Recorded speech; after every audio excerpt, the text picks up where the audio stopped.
వందనాలండి. ఎలా ఉన్నారు? బాగున్నారా?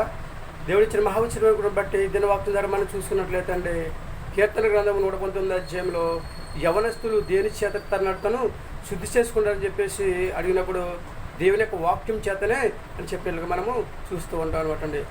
ఎవరైతే దేవుని యొక్క వాక్యం వింటారో వాళ్ళందరూ కూడా దీవించబడతారో, ఆశీర్వదించబడతారో, అభివృద్ధి పొందుతూ ఉంటారో, పొందుకుంటారు అనమాట అండి. అలాగే దేవుని యొక్క వాక్యం ఎవరైతే వింటారో వాళ్ళందరికీ దేవుడు ఏం చేస్తూ ఉంటాడండి? మంచి జ్ఞానాన్ని ఇస్తూ ఉంటాడండి, బుద్ధిని ఇస్తూ ఉంటాడండి, తెలివిని ఇస్తూ ఉంటాడండి, మంచి ఆరోగ్యాన్ని ఇస్తూ ఉంటాడండి. ఒక ఉన్నతమైన స్థితిలో ఉంచడానికి దేవుడు ప్రయత్నం చేస్తూ ఉంటాడు అనమాట అండి. పరిశుద్ధ గ్రంథంలో చాలామంది కూడా యవనస్తులందరూ కూడా దేవుని మాట విని ఆయన మాట ప్రకారం నడుచుకున్న వారు ఉన్నారు. వారందరినీ కూడా దేవుడు ఒక ఉన్నతమైన స్థితిలో ఉంచినట్లుగా మనము చూస్తూ ఉన్నాం అనమాట అండి. యవనస్తులందరూ కూడా శ్రద్ధగా దేవుని యొక్క వాక్యం వినాలండి. విన్న వాక్యం హృదయమైన పలక మీద రాసుకోవాలండి. పదే పదే ఎవరు వేసుకోవాలన్నమాట అండి. అందరూ కూడా దేవుని యొక్క వాక్యం శ్రద్ధగా విన్నట్లయితే మెండైన ఆశీర్వాదాలు దేవుడు వస్తూ ఉంటాడు అనమాట అండి. దేవుని ఎవరైతే భయభక్తి కలిగి జీవిస్తూ ఉంటారో వారందరినీ కూడా దేవుడు ఎప్పుడు ఎక్కడ ఎలా దీవించాలో, ఎప్పుడు ఎక్కడ ఎలా ఆశీర్వదించాలో, ఎప్పుడు ఎక్కడ ఎలా అభివృద్ధి చేయాలో, ఎప్పుడు ఎక్కడ వాళ్ళని దీవించాలో, అలాగే ఎప్పుడు ఎక్కడ అందరితో ప్రేమ కలిగి జీవించాలో, ఎప్పుడు ఎక్కడ ఎలా మాట్లాడాలో, ఎప్పుడు ఎక్కడ జ్ఞానం కలిగి ఉండాలో, ఎప్పుడు ఎక్కడ ఎలాగా ఐకమత్యంగా జీవించాలో దేవుని యొక్క వాక్యం ద్వారా దేవుడు నేర్పిస్తూ ఉంటాడు అనమాట అండి.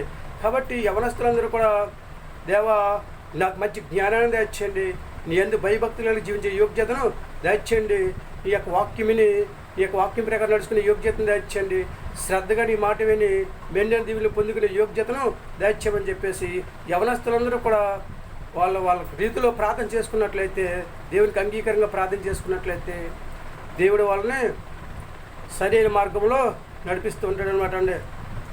మంచి మార్గంలో నడిపించి వాళ్ళ ఉన్నతమైన స్థితిలో ఉంచడానికి దేవుడు ప్రయత్నం చేస్తూ ఉంటాడు అనమాట అండి. యవనస్తులందరూ కూడా తల్లిదండ్రుల మాట వినాలండి, దేవుని మాట వినాలన్నమాట అండి. తల్లిదండ్రులకు లోబడాలండి, దేవునికి కూడా లోబడాలన్నమాట అండి. ఎవరైతే తల్లిదండ్రుల మాట శ్రద్ధగా వినాలి, దేవుని మాట కూడా శ్రద్ధగా వినాలి. అలా ఎవరైతే ఉంటారో వాళ్ళందరినీ కూడా దేవుడు దీవిస్తూ ఉంటాడో, ఆశీర్వదిస్తూ ఉంటాడు, అభివృద్ధి చేసి ఒక ఉన్నతమైన స్థితిలో ఉంచి మంచి ఆరోగ్యం దయచేసి హాయిగా జీవించేటట్లు చేస్తూ ఉంటాడు అనమాట అండి. మరి ఏమంటారండి? ఇంకా చాలా విషయాలు ఉంటాయి, అన్నీ చెప్పడానికి ఇక్కడ అవగాహన. అందరూ కూడా దేవుని మాట వినండి, దేవునికి అంగీకారంగా జీవించండి, దేవుని యొక్క వాక్యం శ్రద్ధగా వినండి. మీకు కావాల్సిన సహాయాన్ని దేవుడు 100% చేసి మీరందరూ కూడా హాయిగా జీవించే యోగ్యతను సంపాదించుకునే స్థితిని దేవుడు కలగజేస్తూ ఉంటాడు అనమాట అండి.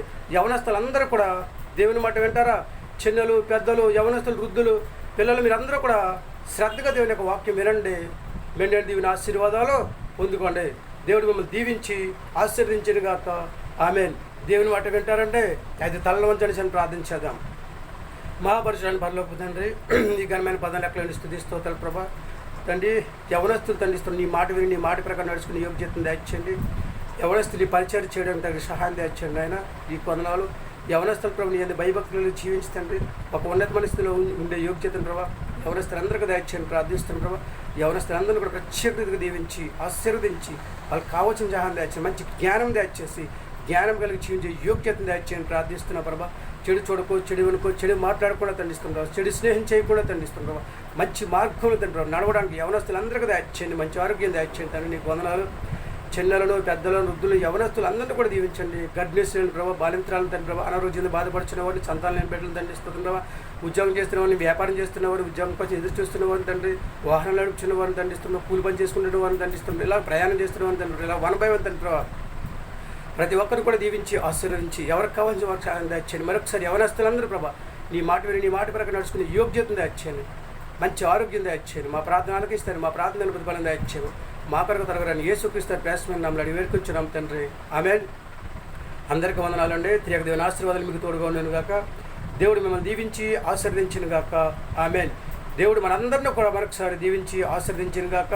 మనందరం కూడా దేవుని మాట విందాం, ఆయన మాట ప్రకారం నడుచుకుందాం, ఆయనకు అంగీకారంగా జీవిద్దాం, హాయిగా మంచి ఆరోగ్యం కలిగి జీవించే యోగ్యతను సంపాదించుకునే స్థితిని కలిగి ఉందామా? ఏమంటారు? మీ ఆలోచన మీదేనండి. దేవుడు యవనస్తులందరూ కూడా ఆయన మాట వినే యోగ్యత దేవుడు యవనస్తులందరికీ దయచేయను గాక. అలాగే చిన్నలు, పెద్దలు, వృద్ధులు, యవనస్తులు అందరూ కూడా దేవుడు మాట విని ఆయన మాట ప్రకారం నడుచుకుని ఆయనకు అంగీకారంగా జీవించి మంచిగా ప్రార్థన చేసుకుని, దేవునికి అంగీకారంగా ప్రార్థన చేసుకుని, విశ్వాసంతో ప్రార్థన చేసుకుని, నమ్మకంగా ప్రార్థన చేసుకుని మంచి ఆరోగ్యం కలిగి ఏ పాపము చేయకుండా భూమి మీద హాయిగా జీవించే యోగ్యతను అందరికీ దయచేయను గాక. ఆమె ఏమంటారండి? వింటారా దేవుని మాట? పాపం చేయకుండా పవిత్రంగా జీవించే యోగ్యతను సంపాదించుకునే స్థితిని కలిగి ఉంటారా? 100% కూడా దేవుని యొక్క ఆశీర్వాదాన్ని పొందుకుని హాయిగా జీవించే యోగ్యతను సంపాదించుకునే స్థితిని కలిగి ఉంటారండి. ఏమంటారు?